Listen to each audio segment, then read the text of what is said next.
கட்சியா ஒரே ஆட்டம். தோத்துட்டா இனிமே சார்பட்டா பரம்பரையை சண்டை போட ஸ்டேஜில் ஏறக்கூடாது. ஒத்துக்கிறேன். அப்படியா?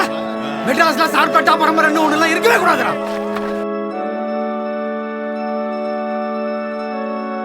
இங்க இருக்கிற நம்மளுங்களாம் வெள்ளக்காரங்கிட்ட வேலை செஞ்சப்போ அவன் பொழுதுபோக்கு அவன் ஊர் சண்டையை கத்து விட்டான்.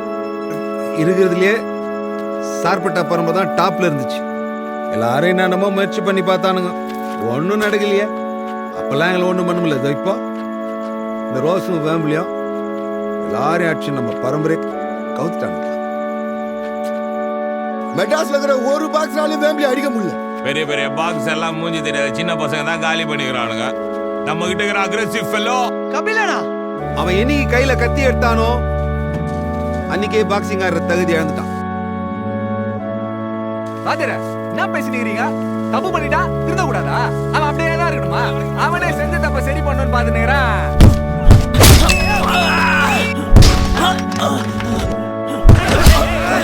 சார்பட பரம்பரைக்கு ஆடவே கூடாதுடா. என் பரம்பரைக்காரங்களே நான் பாக்ஸர் கிடையாது சொல்லிட்டாங்கடி. எவடா அவன்? எப்பள பாக்ஸிங் பண்ண கூடாதுன்னு சொன்னவன்? நீ பாக்ஸிங் தான் பண்ணணும்.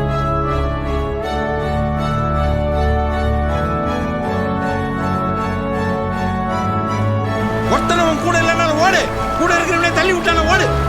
உன்னை வாழான்னு ஒதுக்கினால அவன் முன்னாடி ஓடு. உன்னை ஆடவே கூடாதுன்னு தடுத்தானுங்கள அவனுக்காக நீ ஓடு. உன்னை சுத்தி இருக்கிற எல்லாத்தையும் மாத்திரம்னா நீ ஓடு ஓடு ஓடினேரு ஓடு ஓடு ஓடு ஓடா ஓடு ஓடு.